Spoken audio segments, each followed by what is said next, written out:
हे आपका फिर से स्वागत है। मैं Vivek Bindra, motivation speaker, leadership consultant और बिजनेस कोच। आज बात करूंगा एक महान व्यक्ति के विषय में। सन 1891 में रत्नागिरी नाम का स्थान, महाराष्ट्र की वो भूमि जहां जन्म हुआ किसका?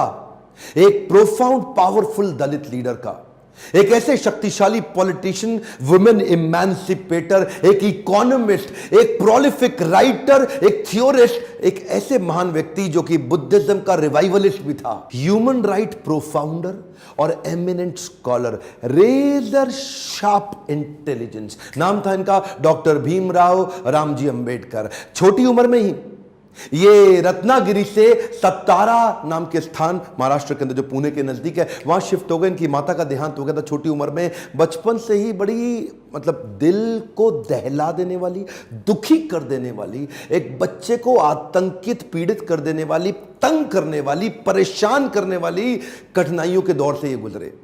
छोटे थे, पढ़ना चाहते थे, इनके अपने पिता से बहुत रिक्वेस्ट करते थे, लेकिन क्योंकि दलित समाज में, एक महार जात में इनका जन्म हुआ, तो कोई इनको पढ़ने की सुविधा नहीं थी। वहां पे आम बच्चों के साथ इनको पढ़ने नहीं दिया जाता था। पिता ने इनको बड़ी किसी तरह जुगाड़ लगा करके किसी वहां नजदीक के स्कूल में एडमिशन कराया, तो उसको बैठने नहीं दिया गया। बोला बाहर बैठ के पढ़ेगा। सोचो, छोटा बच्चा, उसको बाहर बैठा के, अच्छा पढ़ाई में इतनी रुचि कि बाहर बैठ के इतना ध्यान से पढ़ता है। एक बार मास्टर ने इनको बोला, इधर आओ, ये ब्लैक बोर्ड पे सवाल तो सॉल्व करके दिखाओ। अच्छा, ये ब्लैक बोर्ड पे सवाल सॉल्व करने गया तो अचानक बच्चे चिल्लाए, मास्टर जी नीची जाति का है। और इतना ही नहीं, बच्चे चिल्ला के भागने लगे ब्लैक बोर्ड की तरफ। ये हैरान हुआ क्यों भागे। तभी देखा सारे बच्चों ने अपने अपने टिफिन उठाए, वहां से उठा के पीछे करने लगे, धक्का मारने लगे। क्यों? उनको डर था इसकी परछाई से इनका खाना अपवित्र ना हो जाए। ऐसे कई छोटे धक्के इसको लगी। पानी एक बार कुएं से क्या पी लिया, इतनी मार पड़ी इसको, इतना फिजिक, एक छोटे बच्चे को सहनी पड़ी इतनी मार। एक बार रिक्शे वाले ने रिक्शा से उतार दिया।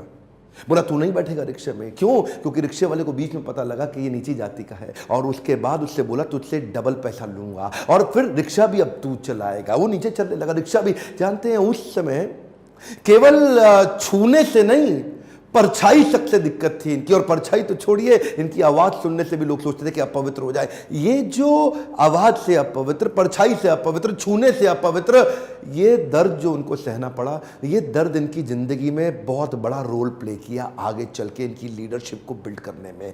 जानते हैं, संस्कृत नहीं पढ़ाई जा रही थी। बोलते संस्कृत तो ब्राह्मणों के पढ़ने के लिए, तेरे पढ़ने के लिए तो है नहीं, स्कूल से निकाल दिया जाता था। तो सायाजी महाराज गायकवाड़ नाम के एक राजा वहीं हुआ करते थे, जिन्होंने इसकी तकलीफ को समझा और वो इनकी तकलीफों को पहचानते थे। बहरहाल इनकी पढ़ने की इतनी इच्छा को देख के उन्होंने इसको स्पॉन्सर किया, स्कॉलरशिप दी, ताकि ये जाके वेस्ट में लंबी पढ़ाई कर सकें। देखिए, ध्यान दीजिए, बात आज की नहीं है, बात 110 साल पुरानी है। 1908, 1909, उस समय एक सबसे निचले पायदान से उठा हुआ महार जात का लड़का जाकर के इंटर करके आया इंग्लिश में मुंबई से। उसके बाद वहीं बीए करी, पॉलिटिकल साइंस और इकोनॉमिक्स में। रुका नहीं, तुम मुझको यहां नहीं पढ़ने दोगे, मैं जाऊंगा दुनिया की बेस्ट यूनिवर्सिटी में, रोक के तो दिखाओ। और वही स्कॉलरशिप लेकर के निकल गया न्यूयॉर्क, कोलंबिया यूनिवर्सिटी जाकर के उसने पहले तो एमए करी, पॉलिटिकल साइंस, इकोनॉमिक्स, हिस्ट्री और सोशियोलॉजी में। उसके बाद पीएचडी करने निकला। यहां नहीं रुका,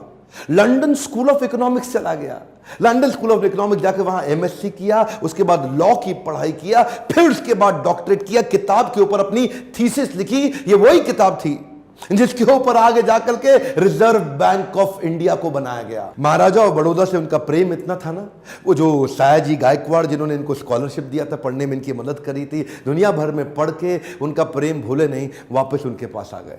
बोला आप दुनिया भर में पढ़ के आए हूं, आपकी सेवा में आना चाहता हूं। तो उनको मिलिट्री सेक्रेटरी की नौकरी दे दी गई, और उस समय ये नौकरी बड़ी मानी जाती थी। अब ये बड़ी पदवी पे तो आ गए थे, लेकिन वो छुआछूत ने इनका पीछा थोड़ी छोड़ा।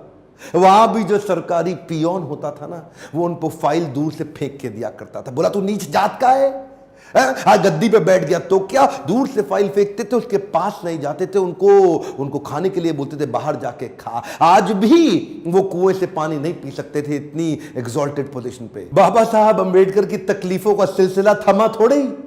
अभी तो रमाबाई जिनसे उनका विवाह हुआ था, उनके साथ उनकी 5 संतानें हुई, लेकिन 4 संतानें एक के बाद एक इलाज की सुविधा ठीक से ना मिल पाने के कारण उनके जीवन से चलती चली गई।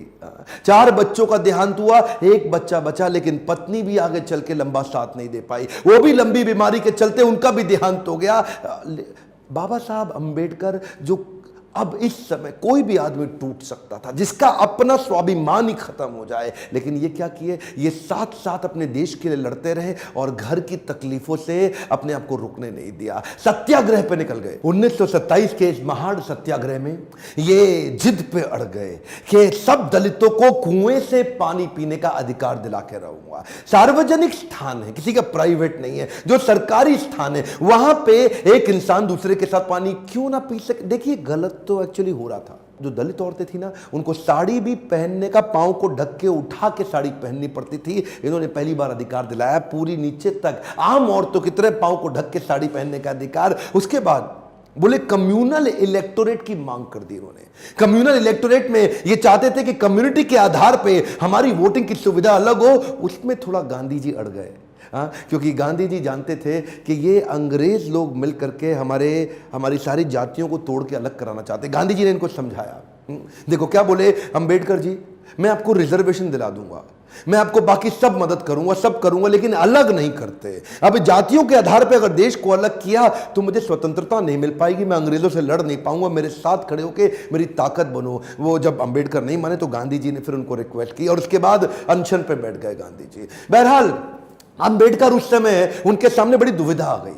वो सोचे एक तरफ मेरी अपनी जाति के लोग, मैं उनकी मदद करूं, और एक तरफ देश में आंदोलन लड़ रहे हैं गांधी, उनका जीवन, इनके जीवन का त्याग ना हो जाए, कहीं ऐसा जीवन ना खत्म हो जाए। उन्होंने गांधी जी को समझाया, बोला ठीक है आप अपना अनशन छोड़िए। पूना पैक्ट वहां साइन किया गया, और पूना पैक्ट जब साइन किया उस समय इन्होंने रिजर्वेशन तो कम से कम कंट्रोल में कर लिया। The evolution of provincial finance in British India नाम की इनकी किताब, द प्रॉब्लम ऑफ रूपी नाम की 2 किताबें, जिसके आधार पे आरबीआई की स्थापना हुई।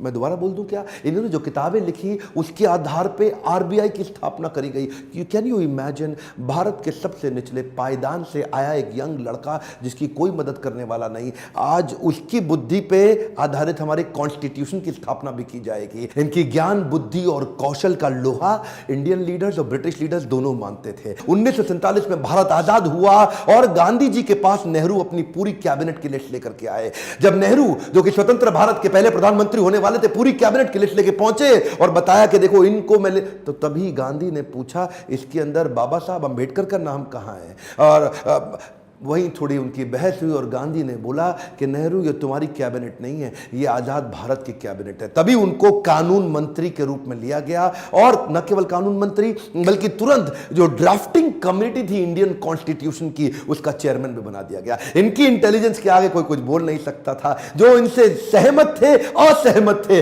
दोनों जानते थे कि इस आदमी में बुद्धि बहुत है। बहरहाल मन तो है कि मैं घंटों तक इनके विषय में बात करूं, एक्चुअली मन भरता नहीं है इनके विषय में बात करते हुए। इतने बुद्धिमान व्यक्ति, आगे चल के इन्होंने हिंदू कोड बिल और महिलाओं के लिए बड़े कानूनों के अंदर कई बदलाव लाए। ये वो पॉलिटिकल लीडर नहीं थे जो सत्ता के लिए लड़ते थे, ये लड़ते थे उनके लिए कि देश में कमजोर हिस्से को उठाना देश के हर लीडर की जिम्मेदारी। एक वन मोर टाइम ध्यान दीजिए, चाहे वो महिलाएं हो, चाहे वो जाति धर्म के आधार पे हो, कमजोर हिस्से को आगे बढ़ाना, सपोर्ट करना, तभी देश आगे चलेगा। खुशहाली आएगी तो फायदा सबका होगा। कम ऑन ध्यान दीजिए, पूरे देश में खुशहाली आएगी तभी फायदा सबका होगा। इनकी भाषा में, इनके भाषण में, इनकी चर्चा में, इनके आचरण में, इनकी किताबों में और ड्राफ्टिंग कमेटी में चेयरमैन होते वक्त कॉन्स्टिट्यूशन को लिखने में सहनशीलता लगातार दिखती रही। अहिंसा परमो धर्म, बौद्ध धर्म को अपनाने लगे।